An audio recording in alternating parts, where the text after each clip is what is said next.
اللہ تعالیٰ جل مجدہ الکریم کے لیے درود و سلام نبی کرم نور مجسم شفیع معظم احمد مجتبیٰ جناب حضرت محمد مصطفیٰ صلی اللہ تعالیٰ علیہ وسلم کی ذات والا صفات کے لیے حمد و صلوات کے بعد، عزیز دوستو، بزرگوں اور بھائیوں،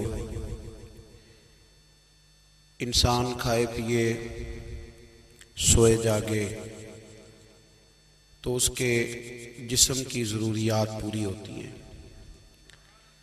لیکن جب وہ اللہ کا ذکر کرتا ہے، نماز پڑھتا ہے، دعا مانگتا ہے، استغفار پڑھتا ہے، درود و سلام کے گجرے پیش کرتا ہے، تو پھر اس کی روحانی ضروریات پوری ہوتی ہیں۔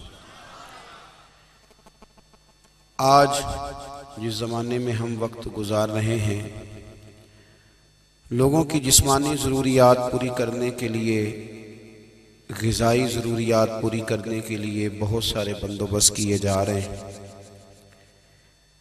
لیکن جتنا لوگ اپنی ظاہری ضروریات میں خود کفیل ہوتے جا رہے ہیں، اتنا ہی زیادہ وہ روحانی طور پر کمزور ہوتے جا رہے ہیں۔ گھنٹوں بیٹھ کر گپ شپ کرنے والے لوگوں کے لیے تھوڑی دیر بھی ذکر الہی کرنا مشکل ہو جاتا ہے۔ لمبی چوڑی باتیں کرنے والے، لمبے چوڑے دلائل دینے والے لوگ اور سمجھدار لوگ اور سیانے لوگ عبادت کے معاملے میں سستی کرتے ہیں، عمل کے مسئلے میں کمزور ہو جاتے ہیں۔ تسبیحات کرنا، وظائف پڑھنا، درود و سلام پڑھنا، کم بولنا، سچی بات کرنا، صبر سے رہنا، شکر کو اپنانا، قناعت اختیار کرنا، حسد، بغض، عداوت سے بچنا، یہ لوگوں کے لیے مشکل ہو جاتا ہے۔ پھر اس کا نقصان یہ ہے کہ معاشرہ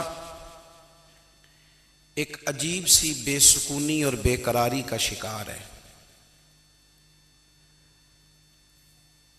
جیب میں بہت زیادہ پیسے رکھنے والا، خوش شکل نظر آنے والا، پیٹ بھر کے روٹی کھانے والا شخص بھی ڈھونڈتا پھرتا ہے کہ آخر میں پریشان ہوں کیوں۔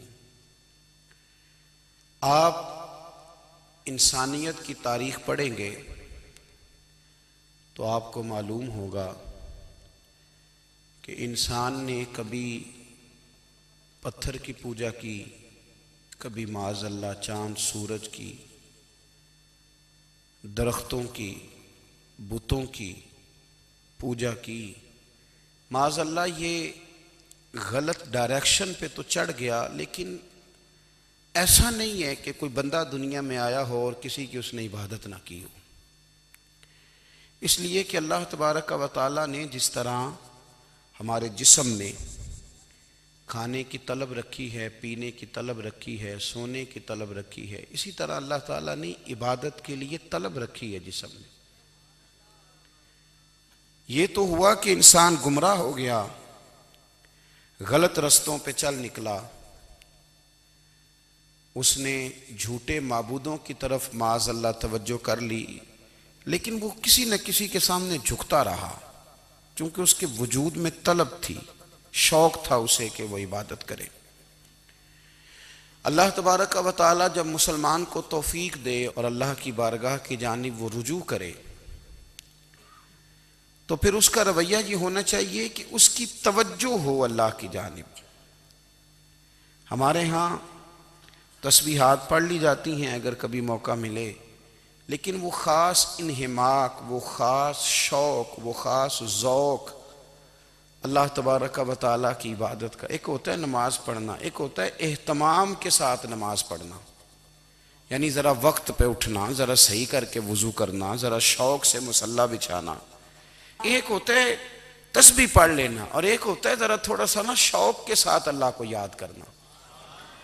آپ کبھی جو میں نے آیہ کریمہ پڑھی، اس کی آپ شان نزول دیکھیں، نبی کریم صلی اللہ تعالیٰ علیہ وسلم کے نا کچھ صحابہ اللہ کی محبت کے شوق میں حضور کی بارگاہ میں حاضر ہوئے، اور انہوں نے آ کے عرض پتہ کیا کیا؟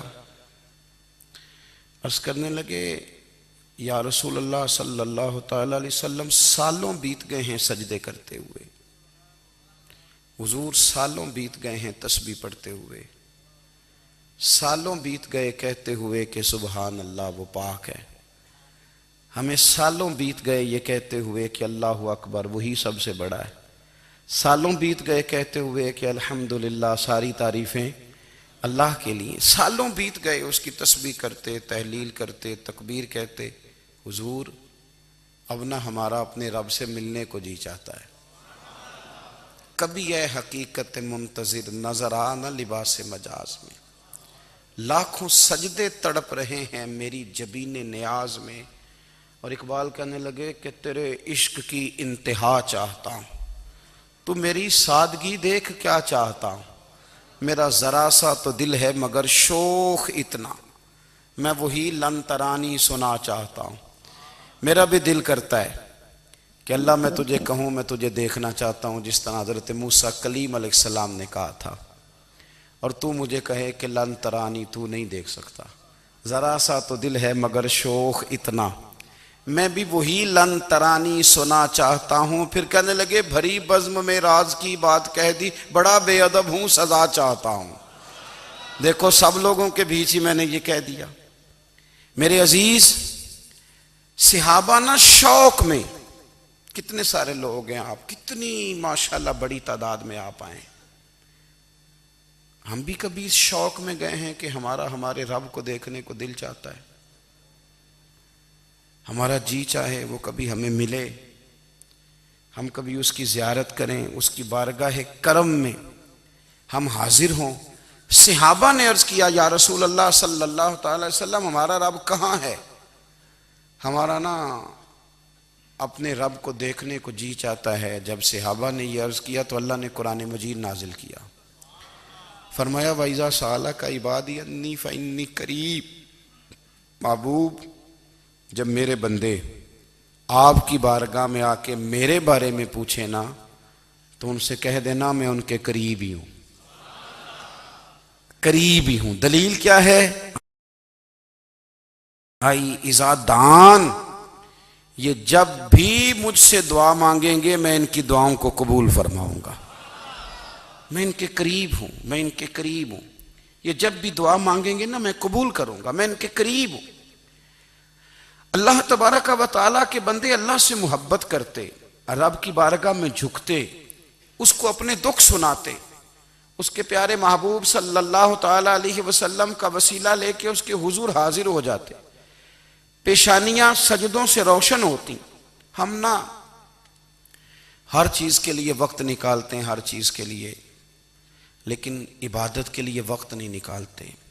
ہر شے آباد ہے، ہر شے، ہماری فیس بک بھی آباد ہے، واٹس ایپ بھی آباد ہے، ہمارے ٹویٹر بھی آباد ہیں، ہماری ہر چیز آباد ہے، سب سے کم آباد ہمارا مصلی رہ گیا ہے، سب سے کم۔ وہ لوگ اب ڈھونڈنے سے ملتے ہیں جن کی بغل میں مصلی ہوتا تھا۔ میرے بھائی آپ کتنا کو دنیا کے پیچھے بھاگو گے تھکا دے گی، کتنا دولت کے پیچھے بھاگو گے تھکا دے گی۔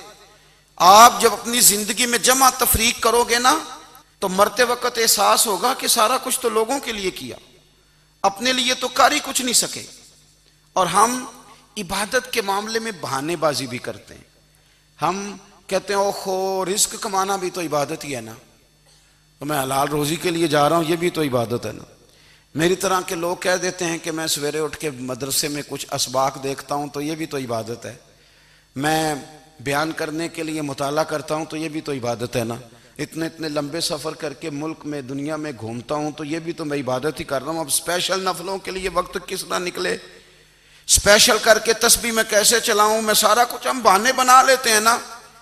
میرا سوال یہ ہے کہ یہ ساری باتیں صحابہ کو، نبی کریم کو، دیگر لوگوں کو بھی تو پتہ تھی نا، لیکن آپ غور تو کریں 23 سال حضور کو وقت ملا، مختصر وقت ظاہراً تبلیغ کرنے کے لیے، پوری دنیا میں دین بھی پھیلانا ہے۔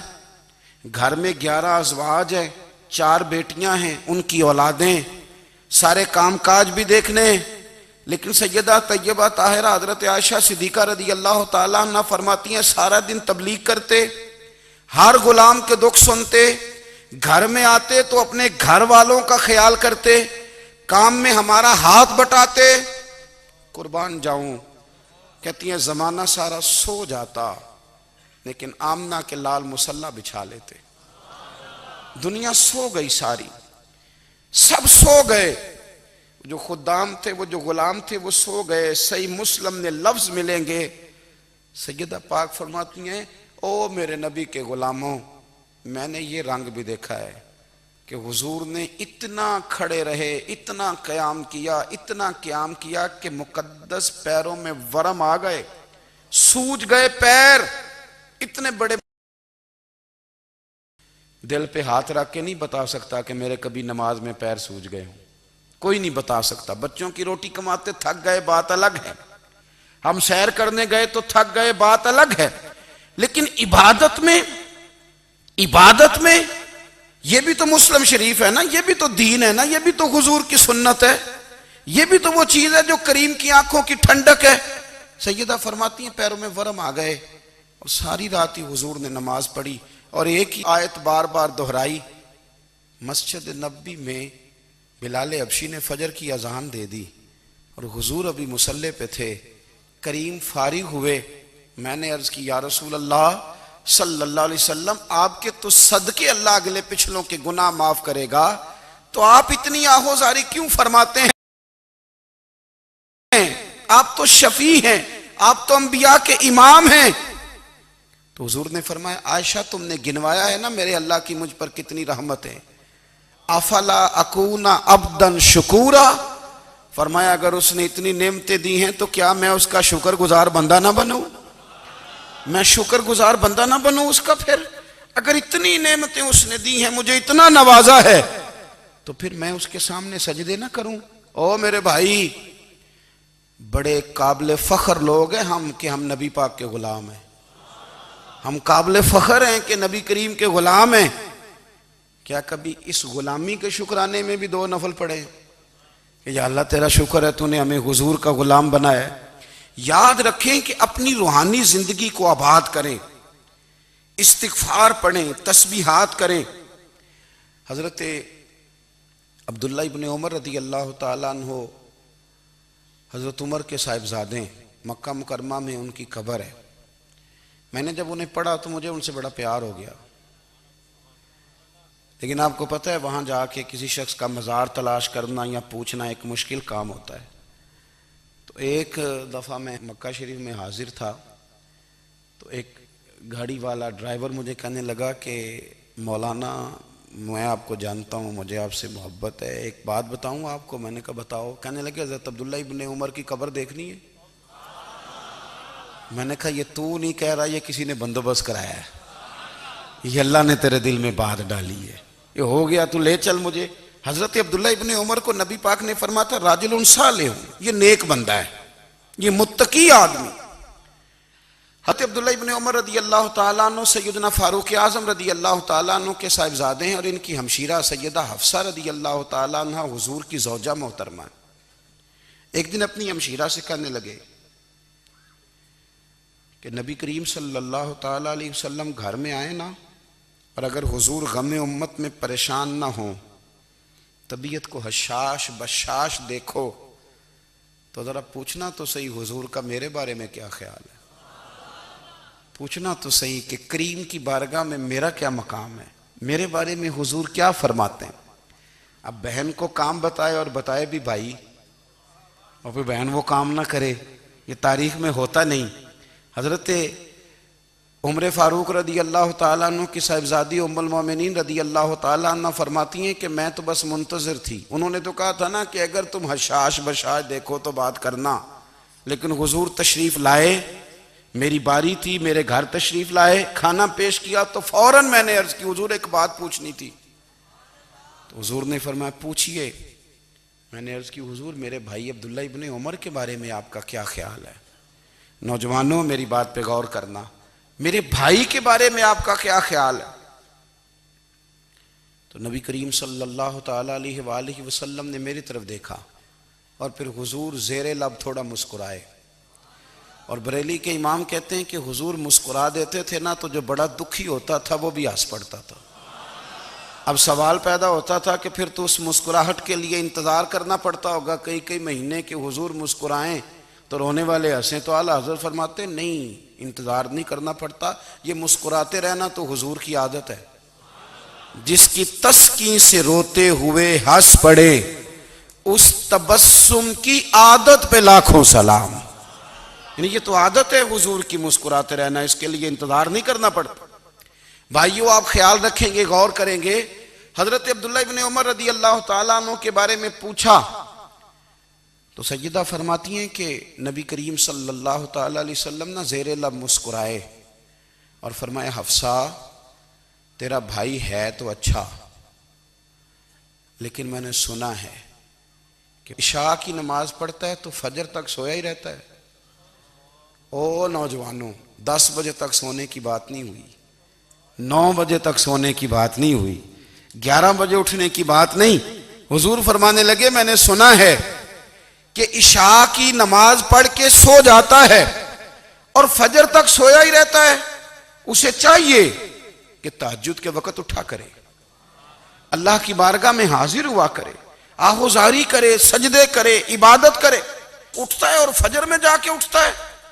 حضرت جناب حفصہ رضی اللہ تعالیٰ عنہ کہتی ہے میں نے جناب عبداللہ ابن عمر کو پیغام دیا اور میں نے کہا میرے جوان بھائی سن، نبی پاک نے فرمایا ہے تو اچھا پر تہجد میں نہیں اٹھتا، نفل نہیں پڑھتا۔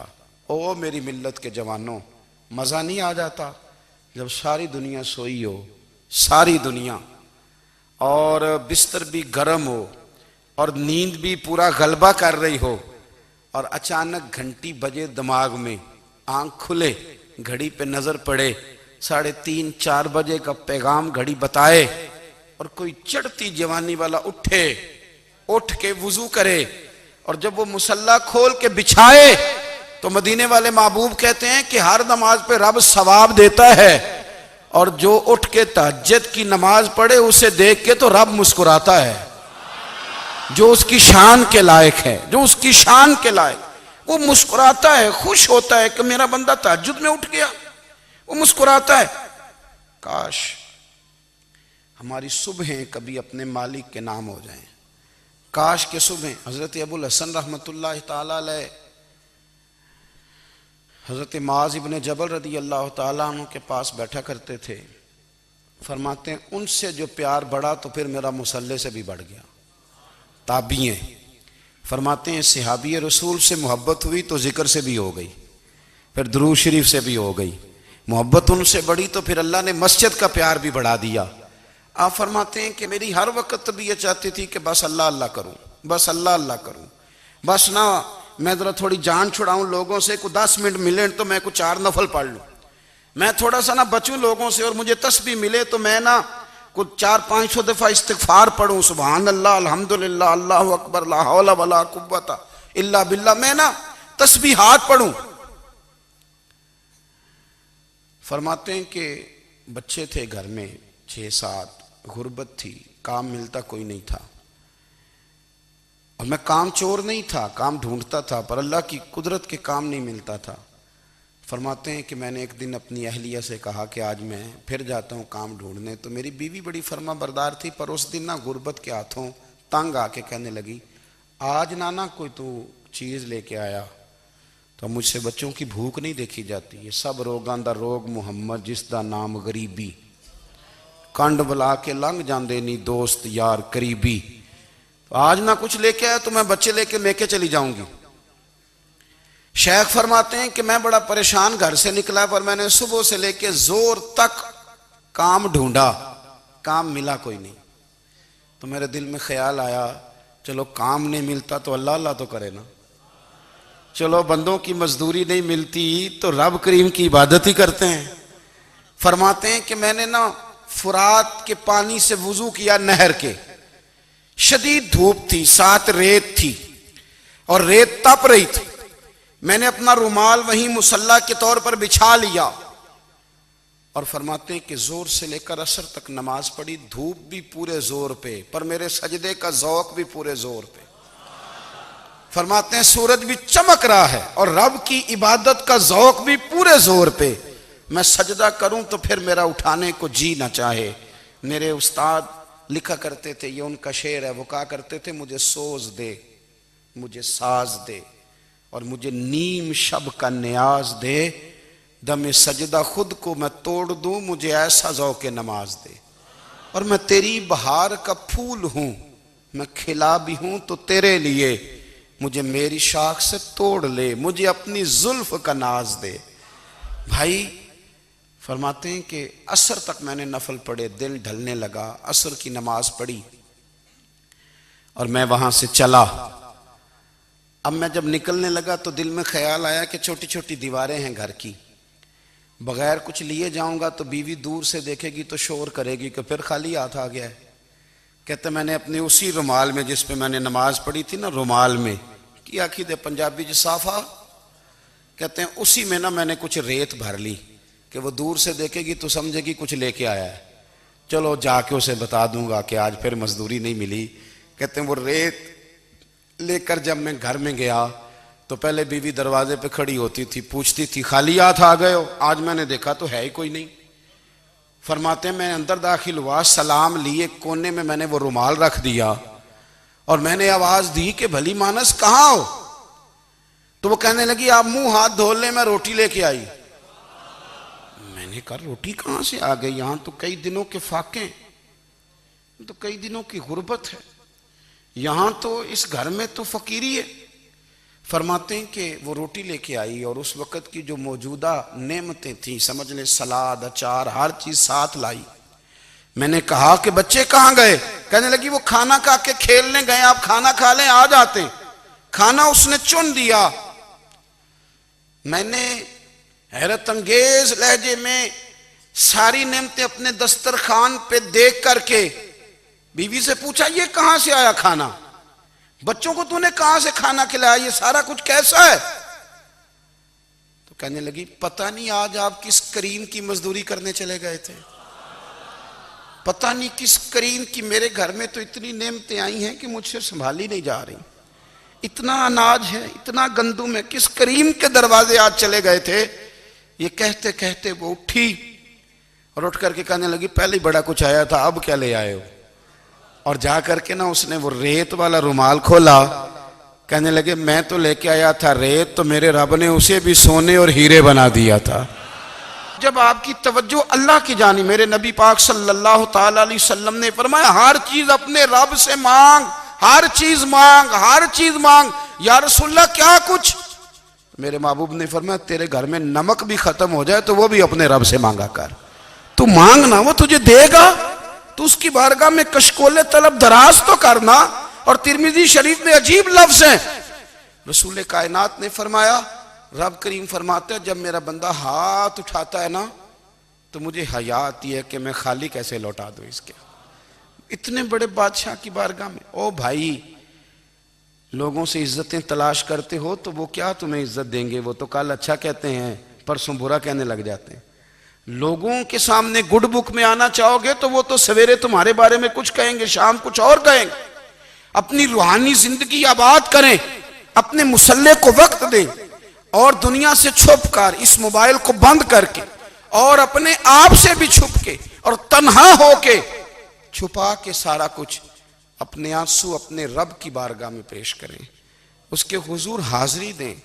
سنو نا ترمذی کی حدیث، اور اسے یاد رکھنا، نبی پاک علیہ السلام نے فرمایا اپنے دکھ لوگوں کے سامنے نہ بیان کرنا، سیٹھوں نوابوں کو نہ بتاتے پھرنا، دنیا داروں کے سامنے جا کے نہ رونا کہ میں تکلیف میں ہوں۔ فرمایا اگر دنیا داروں کو دکھ بتاؤ گے رب تمہیں کبھی غنی نہیں کرے گا، اور لوگ ہیں کہ الٹا مذاق اڑائیں گے۔ آپ کی جس سے بڑی پکی یاری ہے نا، پکی، وہ تب تک پکی ہے جب تک آپ نے 50,000 مانگا نہیں، اور جس وقت آپ نے کہہ دیا کہ میں مجبور ہوں میری مدد کر تو پھر ختم ہو گئی دوستی۔ لوگوں کے تعلقات آپ کے ساتھ تب تک ہیں جب تک آپ ان سے کوئی ضرورت وابستہ نہیں کرتے۔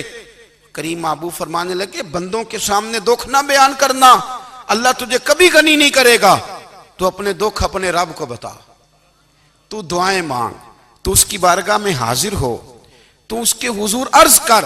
فرمایا اپنے دکھ اپنے رب کو بتا، وہ جلدی کرے یا دیر سے کرے تجھے ساری دنیا سے بے نیاز کر دے گا، تجھے کسی کا محتاج نہیں رہنے دے گا۔ اپنے مسلح کو، اپنی دعاؤں کو. ایک بزرگ فرماتے ہیں میں نے دعا مانگنے کا طریقہ اپنی بیوی سے سیکھا. دعا مانگنے کا طریقہ اپنی، سیکھنے والے تو اپنے بچوں سے بھی سیکھ لیتے ہیں، سیکھنے والے تو ہر ایک سے سیکھتے ہیں. وہ کہتے ہیں میں نے دعا مانگنے کا سلیقہ اپنی بیوی سے سیکھا ہے. حضرت وہ کس طرح؟ فرمانے لگے میری بیوی نے نا مجھے کوئی کام بتایا، کچھ پیسوں کی ضرورت کے لیے کہا، تو میں نے اسے کہا کہ بھئی ابھی میرے پاس نہیں ہے، کچھ دنوں میں آتے ہیں تو میں دے دوں گا. عورتوں کی عادت ہوتی ہے وہ بار بار یاد کراتی ہیں. 2-4 دنوں کے بعد پھر اس نے کہا حضرت وہ میں نے کہا تھا کچھ پیسے، میں نے اسے کہا کہ ابھی میرے پاس نہیں ہے، کچھ دنوں میں ملتے ہیں تو میں تمہیں دے دوں گا. اس نے کچھ دنوں کے بعد پھر کہا حضور وہ میں نے کچھ پیسے کہے تھے. فرماتے میں نے ڈانٹ دیا، میں نے کہا کہ کیا تو روز مجھے شرمندہ کرتی ہے، کہا نا میرے پاس نہیں ہے، ہوں گے تو دے دوں گا، تو روز یاد کراتی ہے. فرماتے ہیں اس نے پہلے تو میری ڈانٹ کو سہا، پھر میرے سخت جملوں نے اس کی آنکھوں میں آنسو پیدا کر دیے، پھر اس نے اپنے آنچل میں اپنے اس دکھ کو سمیٹا، اور پھر اس نے ایک جملہ کہا تو میں رو پڑا، اور مجھے اپنے رب سے مانگنے کا طریقہ آ گیا. مجھے کہنے لگی حضرت جی آپ نے ڈانٹ دیا میں نے سہ لیا، پر آپ ہی میرے شوہر ہیں، بتائیں نا آپ سے نہ کہوں تو میں کس سے جا کے کہوں.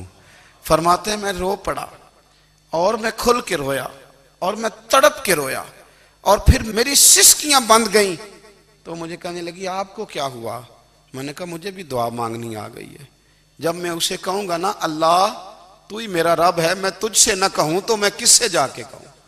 میں کیوں کسی بندے سے سوال کروں؟ میں کیوں کسی دنیا دار سے کہوں؟ میں تیرے بندوں کا، نیک بندوں کا وسیلہ لے کے، تیرے محبوب کی غلامی لے کے تیری بارگاہ میں آیا، تجھ سے نہ مانگوں تو کس سے مانگوں؟ سمجھ آ گئی ہے. جب میں اس رنگ میں مانگوں گا تو پھر رب میرے اوپر بڑا ہی فضل فرمائے گا، وہ میرے اوپر بڑی رحمت کرے گا، وہ میرے لیے آسانیاں کرے. عزیز دوستو ہم اس طرح کرنے لگ گئے ہیں کہ ہم نے نا اپنے تعلقات پر اعتماد کرنا شروع کر دیا ہے. میرے تعلقات بہت ہیں. ہم نے اپنی دولت پر اعتماد کرنا شروع کر دیا ہے. میرے پاس دولت بہت ہے.